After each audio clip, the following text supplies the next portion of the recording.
Good afternoon. Hello. Oh, yeah, I like it. It's a vocal group. Welcome to Los Angeles. I'm Jessica Gonzalez, the co-CEO of Free Press. We are facing a crisis. The threats to free speech are extremely chilling. The FCC is meant to protect consumers and ensure that there is free speech. I launched this First Amendment tour to bring attention to this administration's campaign of censorship and control. We've seen them retaliate against any possible critic. So this is an administration-wide effort to censor and control, and it's very alarming, and it has an effect. The point of all of these actions is to chill speech, to stop people from speaking out. My main concern, you mentioned so much about what the FCC should do, Commissioner, but it's not doing. Censorship is happening. And even though you say, well, people need to stand up, there's also, they need to have the platform, they need to have the legacy platforms, not afraid to support this kind of journalism. So we need to make sure that the FCC retains its independence, despite what this administration is saying about independent agencies, and stops these sham investigations. You want people to actually hear the facts, and what worries me the most is when that information is not even allowed to get out there.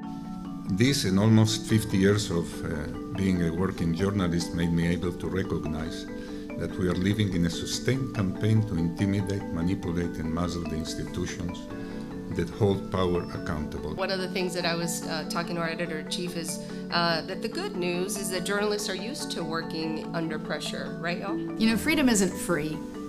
People die for our country and our democratic ideals. So it is so important that those of us who can speak up. We just wanted to really emphasize the importance of concrete measures to ensure that community media outlets, especially those serving immigrant and working class communities, have the support and protection necessary to continue to exercise their right to free expression without fear of retaliation or exclusion from the media ecosystem. And this especially goes for those who are targeted due to their migratory status and those that face threats of deportation due to that migratory status. One of the conversations we have often about media in our space is that our young people are not included in the conversation. If you go into media rooms across Los Angeles, if you go into media rooms, you don't hear their voices, you don't see them in this space. So it's a little hard to tell young people that they should trust us when they don't see themselves.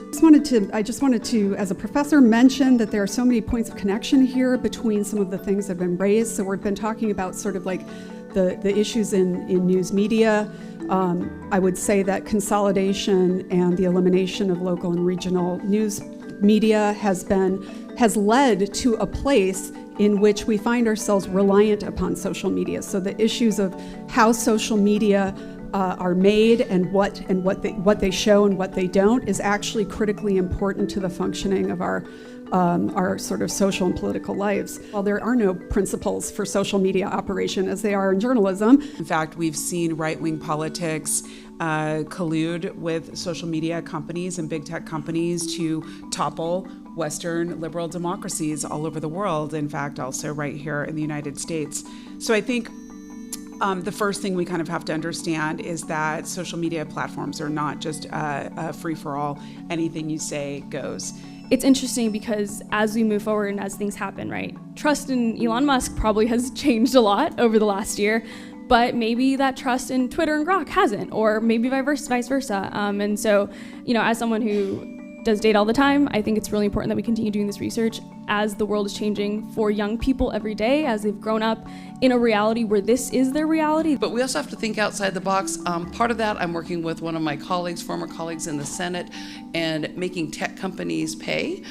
They are the ones who have ruined local journalism with some of their platforms. So why shouldn't they pay a portion of that? Why shouldn't they pay to make sure we have people on the ground who are actually reporting?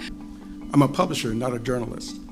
And I just wanted to say that as you go around the country as a champion for a free press, and freedom of speech, that you take the time, hopefully in that effort, to develop and nurture other champions for the cause as you're meeting people. What is truth? It's not even agreeing on the facts. And if we are not functioning within the same reality, then how can we start an argument? How can we convince each other of right and wrong? How can we believe in even what we see? And when you have a president who says, don't believe what you see, only believe what I tell you, or says that anybody who opposes him in the press is the enemy of the people, then that distorts that reality. Then we need to speak up, because capitulation breeds capitulation. But the good news is courage breeds courage. We need everyone to stay resolute. And I want to echo what all of my colleagues are saying today, and that is, let journalists do their jobs, because we need them. Our country needs them. On behalf of Free Press, I want to thank you for this conversation, to encourage you to take the pledge against government censorship and control, and to stay tuned with us at freepress.net for more important events, news, and information on how we're holding the administration accountable.